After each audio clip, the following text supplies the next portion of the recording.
Go.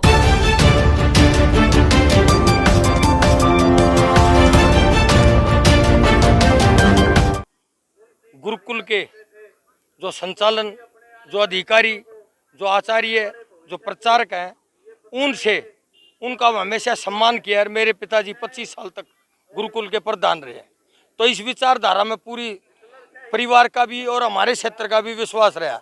लेकिन जिस तरह राम रहीम और रामपाल ने जन भावनाओं पर कुठारघात किया था, जन भावनाओं से खिलवाड़ किया था, आज वो जेल के सलाखियों के पीछे है। तो इनको भी गुरुकुल में अगर कोई भी आयोजन किया जाता है और कोई मुख्य अतिथि के रूप में बुलाए जाते हैं, तो जन भावनाओं की कदर करना भी जरूरी है। तो मैं इनको से मंच के माध्यम से, किसान मंच से माध्यम से, चाहे व्यक्तिगत भी लगा सकते हैं, मैं ये आग्रह करना चाहता हूँ, नम्र निवेदन करना चाहता हूँ कि कभी भी इस तरह के काम करने की कोशिश ना करें जिससे जन भावनाओं को कुठारघात पहुंचे। तो आज यहाँ कुछ बीजेपी के और जेजेपी के नेताओं का आगमन था, और वो जब पूरा समूचा प्रदेश, जब तक 3 कानून, काले कानून किसानों के हित में वापस लेकर फैसला नहीं किया जाता किसानों के हित में, जब तक किसान बीजेपी और जेजेपी को नहीं घुसने देंगे, तो आज ये क्या बुला के क्या साबित करना चाहते हैं? आज बिल्कुल किसी भी सूरत में घुसपैठ नहीं होने दी जाएगी बीजेपी जेजेपी की, और किसी भी अगर कानून व्यवस्था लड़खड़ाती है तो बीजेपी और जेजेपी के नेता जिम्मेवार होंगे, किसान नहीं। तो आप गुरुकुल को जो है एक चेतावनी दे रहे हैं कि रामपाल और राम रहीम बड़ा असर हो सकता है अगर जन नहीं, क्यों जन भावनाओं से खिलवाड़ करने की कोशिश करे? किसान है, देश की रीढ़ की हड्डी है। किसान का बेटा अन्न पैदा करता है, सरकार के गोडाउन में मुसीबत के लिए भी अन्न एकत्रित करता है, और दूसरा बेटा, 2 बेटे होते हैं, तो भारत माता की सीमाओं की सुरक्षा करता है। और किसान पर ही दायित्व है भारत की अर्थव्यवस्था को सुचारू रूप से चलाना। आज कोरोना महामारी में पूर्ण रूप से भारत की अर्थव्यवस्था लड़खड़ाई थी, लेकिन मात्र कृषि प्रधान देश है हिंदुस्तान, और कृषि की वजह से ही भारत की अर्थव्यवस्था टिकी रही, नहीं तो तालाबंदी होने की नौबत आ गई थी। और किसान देश की रीढ़ की हड्डी है, और किसान देश को चलाता है, और जब तक किसान खुशहाल नहीं होगा कोई देश खुशहाल नहीं हो सकता। ना देश खुशहाल होगा, ना कोई वर्ग खुशहाल होगा। किसान की खुशहाली तय है, देश की खुशहाली तय करनी है। कांग्रेस ने जो है विश्वास प्रस्ताव लाया और वो जो है कामयाब नहीं हो पाई, आप क्या कहते हैं कि आप क्या करना चाहिए कांग्रेस को? देख पत्रकार महोदय, घड़ियाली आंसुओं का पर्दाफाश हो चुका। कांग्रेस पार्टी बहाने बनानी थी, सरकार गिरा देंगे, उसके पास नफरी नहीं थी, संख्या बल नहीं था, फिर भी वो नोटंकी कर रहे थे। इस परिणाम का जनता को भी पता था, कांग्रेस को भी पता था, और बीजेपी को भी पता था।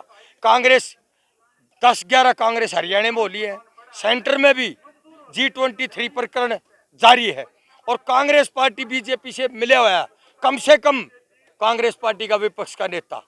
और मैं ये नहीं कह रहा, प्रदेश के हालात बता रहे हैं। जब चुनाव राज्यसभा का हुआ तो सुभाष चंद्र उम्मीदवार थे, और ओम प्रकाश चौटाला जी से समझौता किया था सोनिया जी ने कि आपके पास 21 वोटर, 15 हमारे पास है, कांग्रेस के पास है, तो आप अगर हमारा सहयोग कर दो तो ये जो जनविरोधी सरकार है बीजेपी की, इसका असल औकात बताने में सफल हो जाएंगे।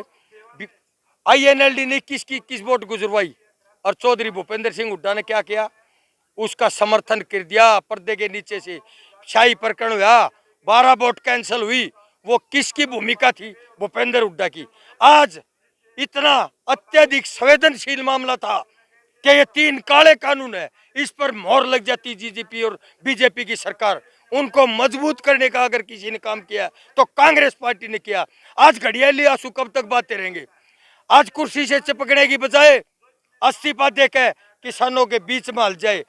हरियाणा की सरकार ही नहीं हलेगी, देश की सरकार नहीं होगी, पूरे विश्व का मीडिया सक्रिय हो जाएगा, और पूरे विश्व हल जाएगा कि हिंदुस्तान के अंदर नेता नहीं बल्कि किसान देश का मालिक है। उसने सत्ता परिवर्तन कर दिया, समूचा विपक्ष किसानों के साथ खड़ा, अपने पदों को त्याग कर, अपनी कुर्सी को त्याग कर। एकमात्र अभय सिंह हिंदुस्तान में MLA है जिसने अपना बलिदान दिया, कुर्सी त्याग दी, और उसने ये वचन दिया है कि किसान के हित मेरे लिए सर्वप्रिय है, पार्टी, राजनीति और कुर्सी बाद में।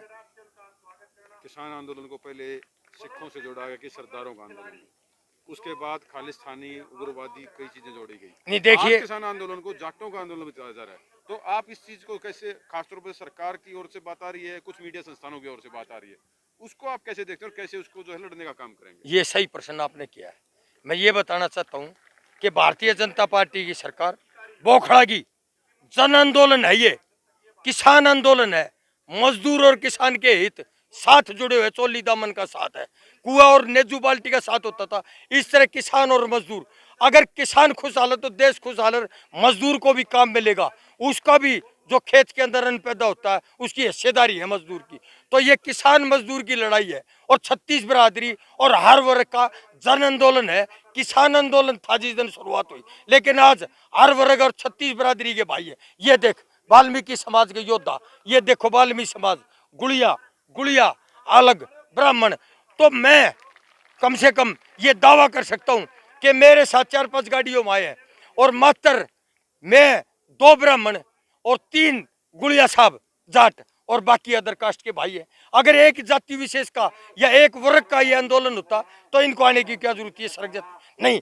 तन मन धन वाल्मीकि समाज के योद्धा नागरिक है, ये कह रहे तन मन धन जान न्यौछावर कर देंगे, पर किसानों के हित की लड़ाई आखिरी सांस तक लड़ेंगे। मेरे साथ 36 बिरादरी के भाई, और मैं प्रार्थना, आग्रह और नम्र निवेदन करना चाहता हूँ कि ये जन विरोधी सरकार है, इससे हर वर्ग दुखी है। कर्मचारी, अधिकारी, मजदूर, छोटा व्यापारी, ये 10-20 घरों को लेकर चल रही है।